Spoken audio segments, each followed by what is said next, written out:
All right, welcome everybody. Today I'm glad to introduce you Sema Dumanlı. She's originally from this department, both BS, MS, and? BS, then I left. Oh, okay. That was the end of it. I thought that you are always in this department. So she is at the moment in Boğaziçi University, assistant professor, and she will today describe us her work about Internet of Things and about healthcare. Yes. So I'd like to leave the stage to you. Thank you. Thank you. Thanks for inviting me today, and Happy New Year, everybody. Before I start my talk, today I'm going to talk about Internet of Health Things and the healthcare revolution.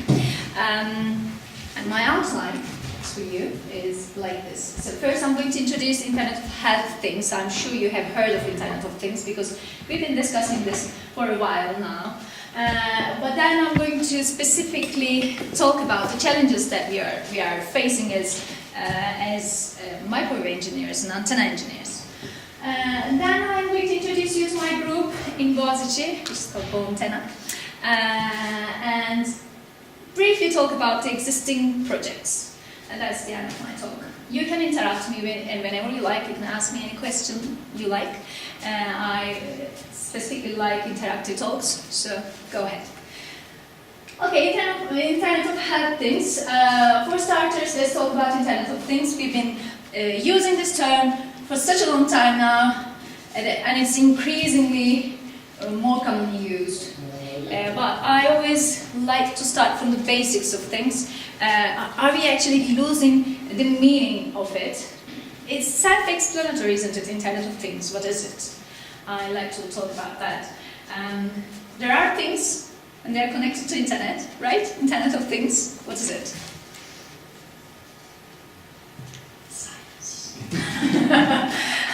Yeah, because it's so obvious, right? There are smart things, and they are communicating with each other, and they are sharing some information, valuable information, and out of that information we are trying to optimize our world, we are trying to revolutionize our world in some way or another. And there are various examples of that happening that I'm going to talk about. But before that, I would like to remove this ambiguity because there are lots of different terms that we use, and they are not necessarily exactly the same thing, but they are used exchangeably in the context of these kind of applications. So there is machine-to-machine communications. Have you heard of that before? This was the start of everything, machine-to-machine communications. I was a fresh PhD graduate when machine-to-machine communications is started, and I have a funny experience about it, actually. I just graduated from PhD and started working in Toshiba, and we are in the kitchen, and I was working on theoretical stuff all the time, and I had no idea what was going on. And the research manager comes into the kitchen and he says, okay, is there anyone who is working on machine-to-machine communications? And I'm like, what the heck is machine-to-machine communications? Everyone's like, yeah, I'm working on machine-to-machine communications. Okay, well, why are they communicating in the first place? What is the point of that happening? And the point is that we have objects, machines, communicating and collecting interesting information. They're not constantly collecting information, and the machine, the smart thing, is supposed to be actually understanding if the information it is collecting from its sensors is valuable or not. Does it make sense? Is this giving an indication of something happening or not? And then communicate with other objects in order to create a general understanding of what is happening in the environment. If you include people in it, then we call it Internet of Things. And if you move on to 3D printing, we are reaching Industry 4.0. The actual industrial revolution. This isn't my understanding of it, by the way. This is from McKinsey, and I really like the way they are describing all these different terms. That's why I like to show it. And then, if you are including everything, then we call it Internet of Everything. It just doesn't make much sense anymore. So here, at this stage, at Internet of Things, we have Internet of Health Things as well. So it has already started revolutionizing our world, right? We have Internet of Things in transportation, right? We already have smart public transport. Do you all know when your bus is arriving? Right? We all do know that. And we have the traffic management already. We have smart pay and smart car park. This one was specifically really useful in London, that you're going to somewhere, you just enter your destination and it tells you wherever there's a car park, if there's a public car spaces available, and you know, it makes your life much easier, because normally it takes half an hour to find a parking spot in London, and then you have Internet of Things there. And then police management. This is much more stronger in Turkey, I have realized. I can track my son going to the school bus, wherever he is, you know, in what speed is the bus going and stuff like that. It's amazing. And we have smart environments as well. Now we have energy efficient buildings and smart metering. This is now improving further as people start generating their own electricity as well. They are going to start selling their own energy to the grid. That's going to make things much better in terms of energy efficiency. Then we have smart lighting and watering. I don't know if you have heard of it. And now we have these systems where you are watering everything underground, because you don't want to lose water anymore. Water is so valuable, and it's evaporating. Hence, we are using underground connections. And environmental sensors as well. Somewhere around this, we have the smart living. All sorts of everything is getting smarter and smarter. As I said, we have the security and telecare. This is where I am going to start talking about, because we have the online citation. You can take your appointment online here in Turkey as well. I don't know if you're using it. And then you have the emergency management. If an accident happens, it's actually trying to find where there is an ambulance, the closest ambulance, if there is any, to reach you. And then with this information, actually, we can save lives and we can improve the lives of everyone. It is a little bit intimidating for us people, because we kind of feel like everything is getting really, really smarter and we are not smart enough. But if we take it in a positive way, that this revolution is going to make our lives better, it's a very good scenario. That's what I would like to say. Although there are very bad scenarios about it as well. So, if we focus on Internet of Health things, we have lots of smart, health-oriented objects around us. And here you can see consumer products. That's the ones that you're using. I have a watch as well. Do you use this kind of gadgets already? Nobody at all. One person is on my side. One person is one person. So we have some people who have already started using this kind of monitoring, health monitoring devices. And then we have wearable external medical devices. Medical devices are the ones that we use if we have a medical condition. Like if you have diabetes, then you use the smart pump and stuff like that. And that's the medical external devices. And then we have medical implanted devices in our bodies. Finally, the stationary medical devices, say an MR, that's connected to the internet, and it's clever. Here what I see is that we have so many health objects, but only a restricted number of them are located in the hospital. And the others are all with us, moving around. And then I want you to pay attention. I'm going to come back to this later on in my talk. Okay, so before I continue with my talk, that's what I always do. I give scary healthcare facts to convince that what we're doing is really important. This is the time when I give these facts. The population of the world is aging. I have taken this data from the UK statistics. I have Turkish statistics as well, I think. Let me see. So by 2050, over 80s are going to be 379 million. This is huge. This is a huge number for you to imagine. And in Turkey, yes, I have the Turkish statistics as well. There were 6 million people aged over 65 in 2014. does this mean? This means that we have lots of people with long-term health condition.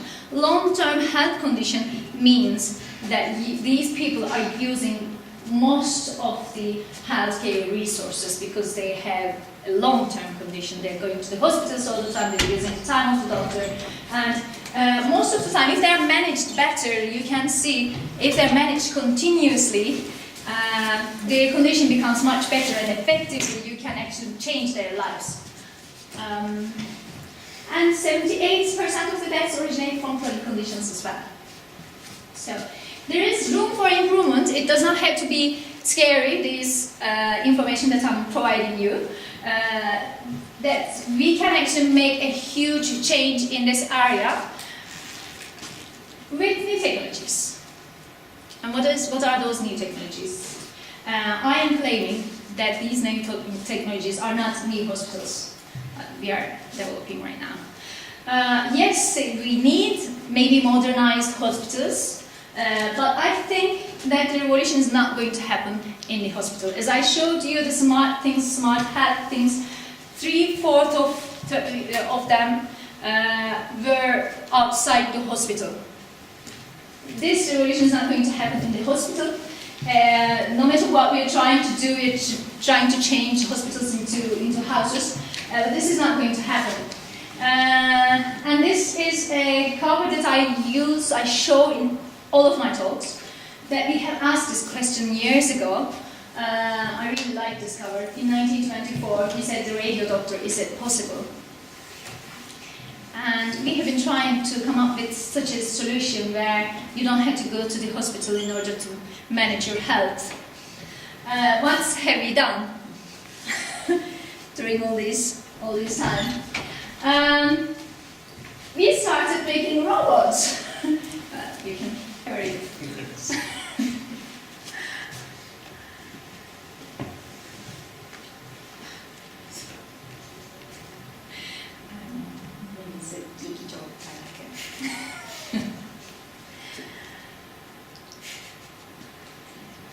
So even if the radio doctor is possible, I'm thinking that this is not the end of it. We are not going to come to nature technology once we get something like this that you can connect to your doctor from far away. It's not it. So we should be transforming our homes. We should be transforming ourselves. So the way we communicate with our doctors should be changed. We are going to be in the comfort of our home, and then we should still be safe in terms of health. Even if I am like 75 years old with chronic conditions and lots of problems going on, I should still be enjoying my home, and I should still be safe. That's the final thing that we should be doing. So I should transform myself now that in the New Year's spirit we are in the New Year's spirit. I was thinking of the song. Do you remember the song? Am I too old? Yeah, thanks. I'm not that old. Okay. So I need a new me, and new me is going to be me and my body area network. And my body area network is a network of sensors and devices located on my body, collecting data about my healthcare, and this is going to be me communicating with the healthcare provider, because there are lots of different problems at every level in the way we receive healthcare. It's not just us. We can't communicate with the doctors properly because we don't have enough time with the doctors, and the way we express ourselves might not be the best way to express ourselves in terms of in the perspective of the doctor.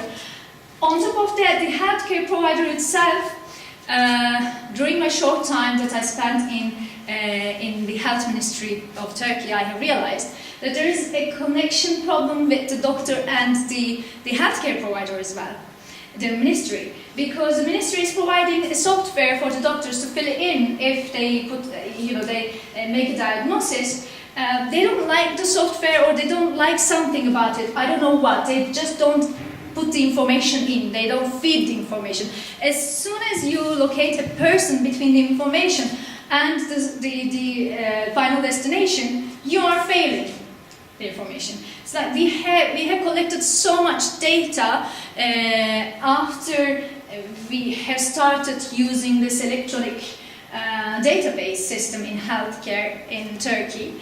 But most of this data does not include information. Most of them are just not valid because doctors don't want to enter, they don't have enough time or whatever the reason, they can't communicate.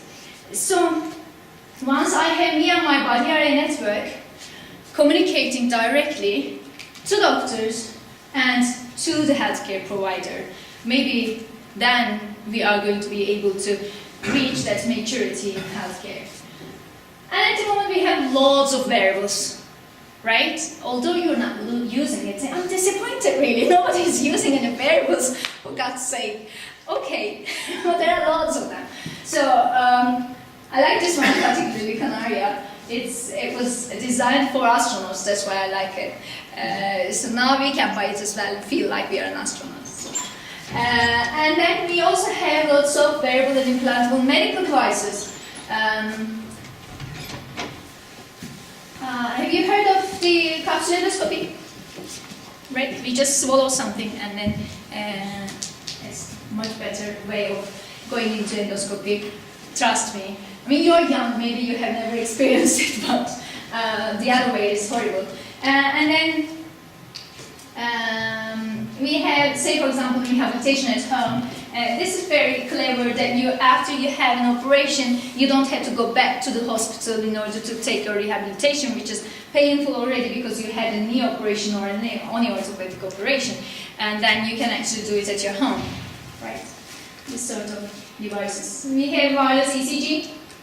I have worked on this. That you know all this cables and stuff when you are at the hospital, you have the ECG, it's a horrible feeling. We still need that, by the way. Like this is only 2-lead ECG or 3-lead ECG. So the other one is much more detailed. But maybe for vital signs monitoring, when you just entered into the emergency services, quick vital signs, you can get from this kind of stuff. And we also have wearable fashion now. Like it's not just that we have wearables. People have started designing technological dresses. I don't know how to call this, but I have attended a party that I've seen this. This is a video.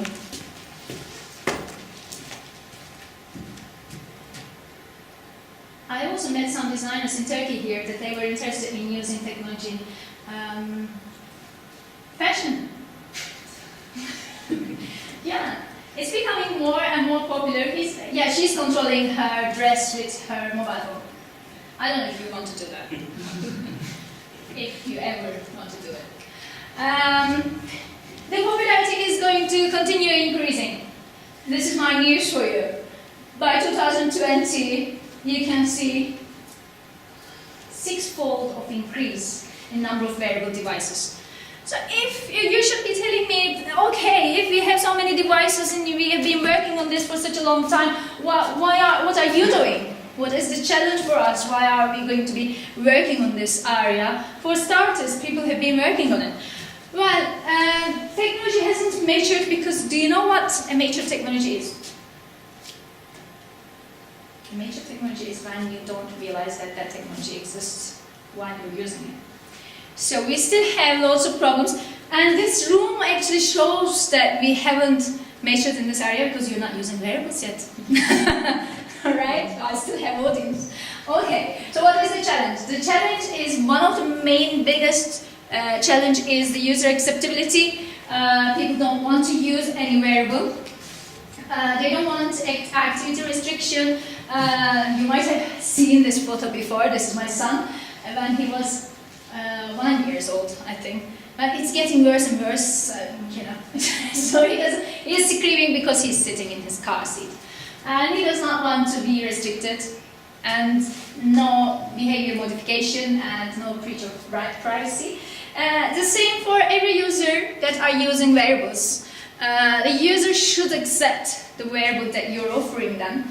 it is not necessarily just the work of the designer that you might think that, okay, this is not our job to create something that the users are going to accept. No, this is still our responsibility to create wearables that batteries last forever. It's in our hands. So the designer can't do, like fashion designer can't do anything to improve that, right? And the users don't want to charge their wearables or implantables. Say implantables can't be charged anyway, and they can be, but you know, it's difficult. So they don't want to charge it. I am charging my watch every day, and it's kind of boring, right? You don't want to do that.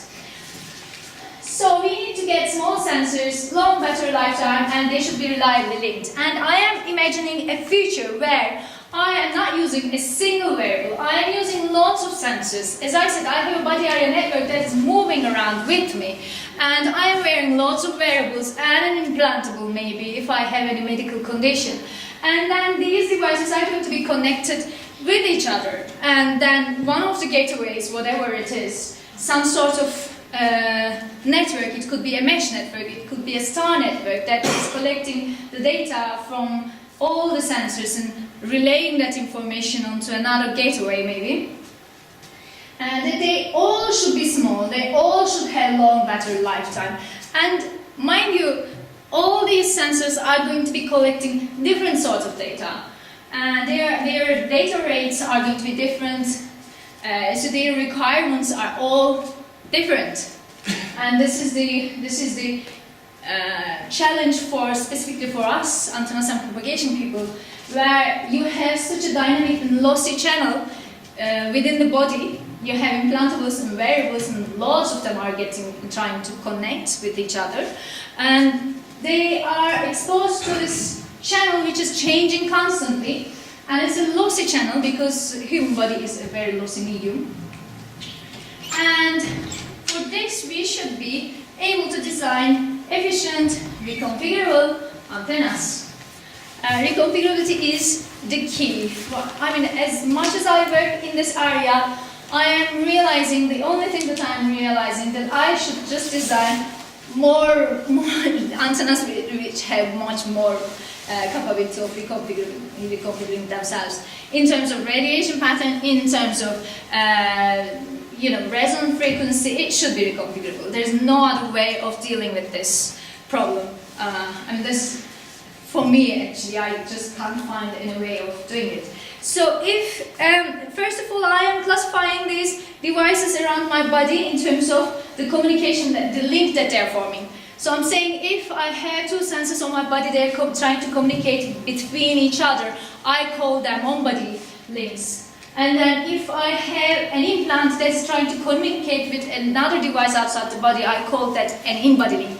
And finally, if I have a gateway which is collecting all the data within my body, relaying that information onto an off-body gateway, then I call this an off-body link. Okay, this is my classification. Beyond the classification that we made, implantables and wearables, this is what kind of link is it forming. Okay, and then after doing that, I had to take lots of measurements and run lots of simulations in order to find the optimum way of forming those links. And with all this data that we had taken, this is a colleague of mine in Bristol, that we have found out that if you have, that's why I'm saying reconfigurability is so important, because for every different scenario we are coming up with a different optimum way of forming the link. Say, for example, if you have an off-body link, and if you are in a room that you're trying to communicate with a gateway within the same room, then you need directional antennas. But if you are trying to communicate, you're forming an off-body link, and you have an access point in the next room, you have a wall between the access point and you, then you need you are better off with an omnidirectional antenna. It's just for each and every scenario we are coming up with a different way of optimum solution. Hence, I proposed lots of different antennas and how to tackle with these problems, specific problems, one by one, looking at the communication scenario where we are trying to communicate, like connect these sensors all together. And I propose like radiation patterns during with frequency, without frequency switching, and then reconfigurable repeatable antenna with repeater antenna where it takes data from the in-body and repeats it to an obligated way and stuff like that.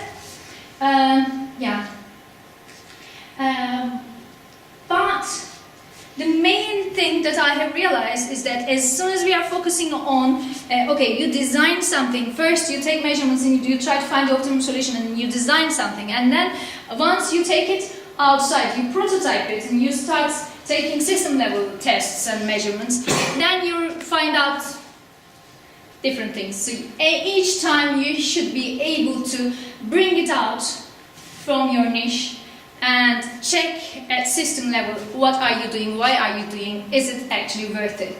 So this is my cycle. I design these antennas and then I prototype, measure them, and then I measure them on phantoms, like human-like structures that are mimicking, electrically mimicking human body. This is a muscle phantom, say. And then I take measurements on the phantom, and then I take measurements on human beings.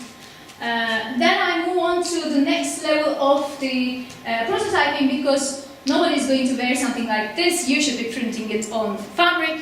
After printing it on fabric, then I again do the same cycle. And it's not enough. Then I do ray tracing simulations. I take it to a home where you are using all these sensors in a smart home environment and they are communicating with each other. And how would they communicate, and how would the propagation be? And say, for example, here I am locating 10 access points and 10 clients in a 3-story building. And then I'm checking what happens if they are access point and the user are in the same room, and if they are in the other room, what happens. And then I take it to another next level, where I take propagation measurements in a smart home environment. This was the house that I used when I was in Bristol, and now I am using a house in Tetam at Boğaziçi. So I'm going to show you what I'm doing here in Turkey, because some of this work was performed when I was in the UK. Now that I am in Turkey for the past 1 year, things have changed a lot. Maybe you might want to hear about that as well. So this is my group, BOUNtenna. So this was my lab when I came into my lab. I was pretty happy to see that. You're going to be surprised, but still. Now it has been transformed into this really nice place that I like. And we have a Faraday cage here, and this is the open office, and this is the lab area. And these are my students, mostly undergraduate students. They're very excited to see stuff done in antennas. And so in order to continue my work here in Turkey, I work with 2 different centers in Boğaziçi University. One of the centers is life sciences, women life science. I am also in the management board of that center. And I also work with Tetam. So in life science, what we have is, I would like to show you a little bit of part of this video. We have sound, by the way. No, we don't. I think I can say whatever she's saying. So in life science, no, I can't say whatever Özgür is saying, it's difficult. So in life sciences, we have a clean room that we can actually print and prototype medical devices, from implants to sensors. So it's not for long anyway. It's just showing.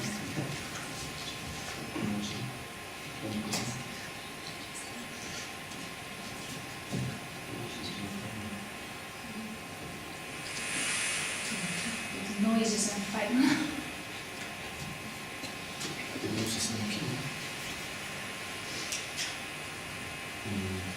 Maybe let's move on. Don't worry about it. We had a clean room. We also have animal testing facilities. We have from rabbits to rats.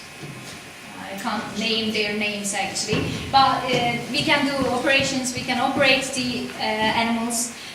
We can take measurements on animals as well.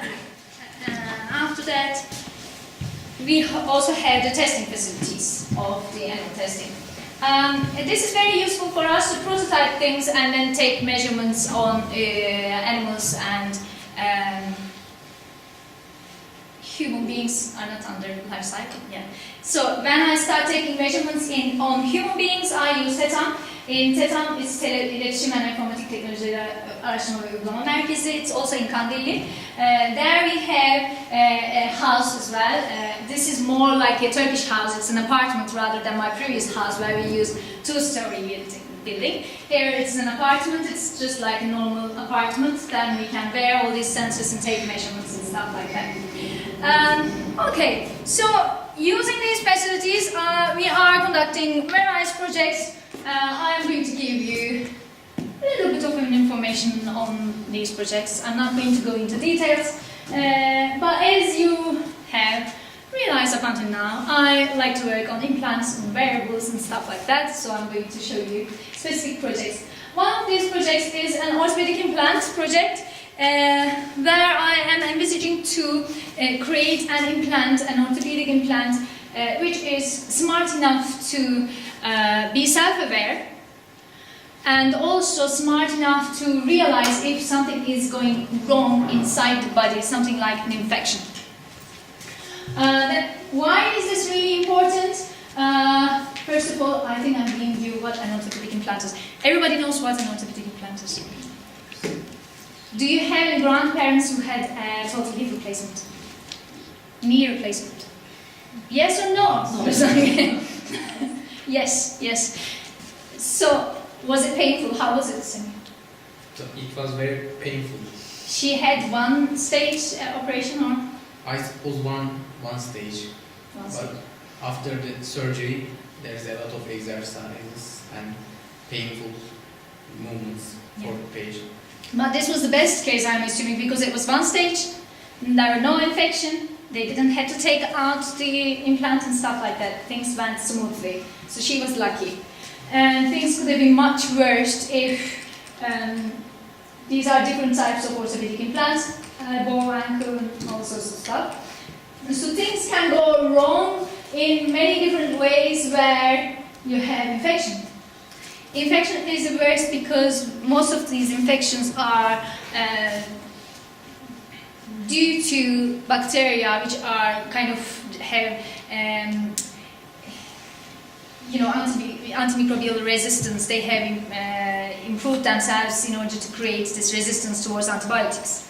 Hence, even if you're using antibiotics, you can't kill this infection. What do? That's what happens. You have to just open up the person once again, take out all the implants, the tissues around it, and then the person is going to lie down for 2 months, take antibiotics, and then after the person recovers, they're going to put a new implant in. And this is a horrible case, but it is the best case. It could have been amputation and excision. It could have been worse.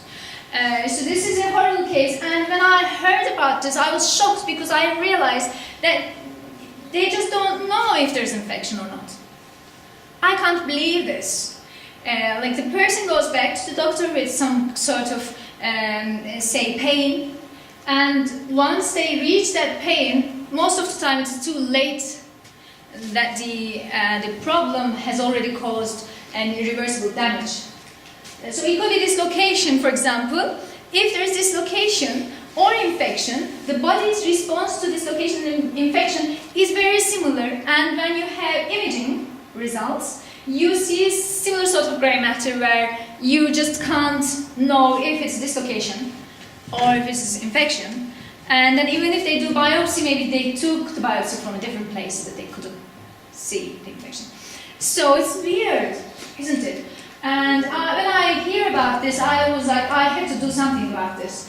And this is the proposal that I came with. I said, let's just track the temperature change. If there is a temperature change, then we can track the vibration if there's vibration, then we can send the patient with, it could be maybe dislocation, and then to the doctors. If not, then we can send the patient back to the doctors with possible infection. And then if there is infection, then maybe we can do something about it. But this is the project that we came up with. And this was the implantable antenna that I designed for the hip implant. And then after modeling it, I prototype it, and then I had to take measurements on phantoms. We developed phantoms. Damla knows, right? She does phantoms as well. And then I do 3D printing as well. I started working in a company, with a company in ODTÜ Technopark, BTech. That company is very good in doing such sort of implants and 3D printing. So what I do is that I print different body types, and then I fill them in with tissue mimicking material, and then take the measurements on phantoms before I move on to animal testing in lifestyle. Okay, and what I can see here with my measurements is that it's just, things go crazy once you start doing implantable antennas, because every person is different. The depth of the implant is changing. As the depth of the implant is changing, the optimum frequency of operation is changing. And as the person is healing, the context, the texture of the tissues around the implant is changing. Hence, everything is changing. And there's no good answer to that. That's the reason why I keep saying, and this result shows how sensitive it is to the location, to alignment. And if the implant and the wearable is not aligned well, you're losing a lot of your received power level. So I have also, within this project, I have also started designing repeaters. Now a student of mine has started working on this, and the repeater is helping us a lot, but again the alignment problem we have, that there is an implantable antenna inside this, and then this is the wearable that is trying to receive it. And we are also designing a matching medium in order to optimize the way we are receiving from the human body, because if there's a matching, if the near field of the antenna is exposed to the human body directly, then we are not getting a good reception, obviously. And in order to optimize the matching medium, we are trying different sort of layered mechanisms and nanoholes in order to optimize this matching structure, and come up with a better way of communicating with the implantable device. So the conclusion for implantables, actually, the human body composition is changing constantly, the person is healing, the depth of the implant is changing, everybody is different. So reconfigurability is the key to everything. So I have proposed a new project for that. This is not the new project that I have proposed. This is a continuation of a project that I was doing. This is flexible wearables, where I work on reconfigurability and flexibility at the same time. That I am trying to design antennas which can change their radiation pattern, and also at the same time I'm trying to transform them into flexible platforms where the person can wear them. You can see here, what you can see is that once you locate the antenna on the human body or the phantom, things are going wild. Hence, within your design, you should be starting to incorporate the phantoms, the numerical phantoms, inside your design for starters. So it's not like you're going to design something and then it's going to just operate as it was operating on air. This is an expected thing, obviously, but you just should be very careful with it. Again, then different types of flexible materials that I started working. And as I always do, I also take measurements in real life on officers and staff. Another student of mine started working on this. Again, this was a project that has started when I was in the UK, and now a student of mine has taken over. So we are realizing this using Telephoto sensor modes connecting antennas, external antennas to the modes, and the modes are worn by people and are actually creating a network, a mesh network. And we are trying to see if the antenna is actually making a change and improving the system performance of the whole system. This is channel gain measurements of that we taken when we were in Bristol. I like this graph. I like to show this graph because it's so obvious. While the person is sitting on a turntable, and then you're taking the channel gain measurements, and you can actually see how the person is rotating and the body shadowing is taking effect as the angle is changing. And you can actually obviously see the large scale fading, and then you see the small scale fading because of the reflections inside the room. And then, as I moved on to more reconfigurability, I said, okay, we are working on radiation pattern steering and switching, but why not actually start working on tuning as well? So we started working with another professor in Boğaziçi University, Unkaya. What they do is that they are trying to sense the glucose levels using a lens where there's a split ring resonator printed on a lens, and then you are taking measurements with glasses. Okay. And we are proposing a structure here on the glass where one antenna is taking measurements from the lens and realizes the changes in the resonant frequency of the split ring resonator, and the other antenna is relaying the information onto the body area network while changing both the resonant frequency and the radiation pattern, and optimizing it to the person, to the application. These are some of them that we printed on glass. Hopefully they're not going to look like this when in the final stage, but the person will be able to still see. That's the main reason why we use eyes. That's good. So this is an antenna that was proposed by a student, and it switches its polarization when worn on the body. We can see the changes and stuff like that. And finally, all this information is going to be fed into a bigger kind of project.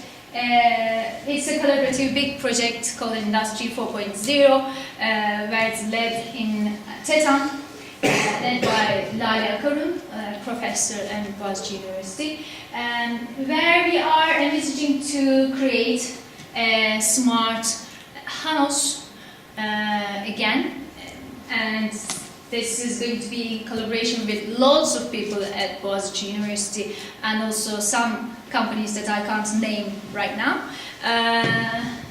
That we are going to do Internet of Things, sensors, and all sorts of stuff that people are going to be working on at different areas around the smart house and smart factory environment. So these are the stuff that I was going to talk to you today. If you have any questions, if you want to discuss anything, just please feel free to ask me.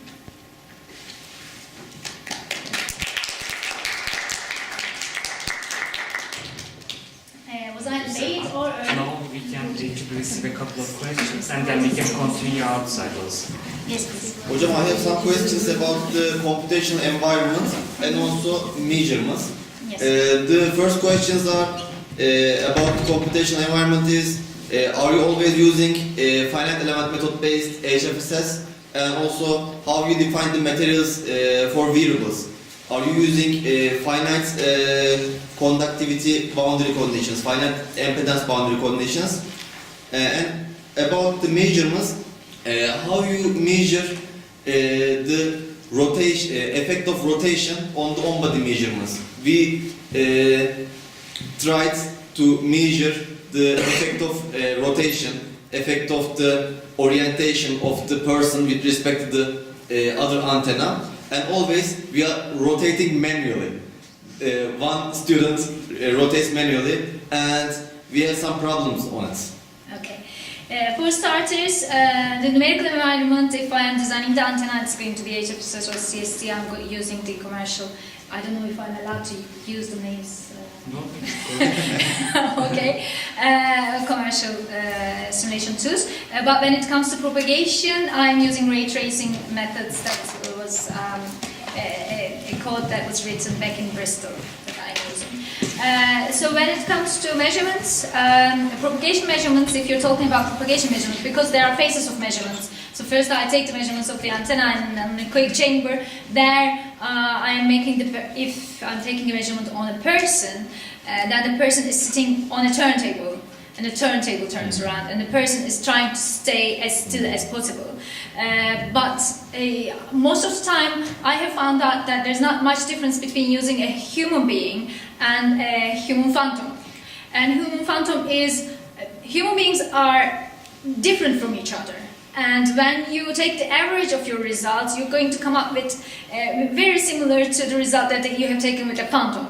Hence, making use of phantom is a logical approach, and it's much more controllable, and you don't need ethical approval for that. And that's another aspect. Not that you can't take ethical approval, but you know.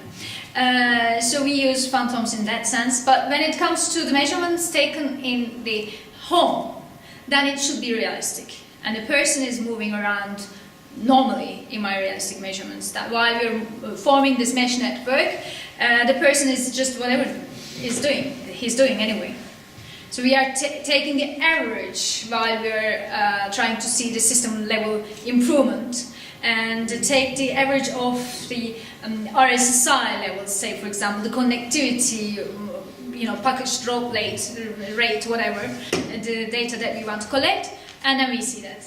The channel gain measurements that I've shown you, the ones that I really like, they are again on the turntable. The person is sitting on the turntable, and the person is changing the position of the arm. Sometimes he's putting it like that, sometimes he's putting it like that, and all the time you have one line of sight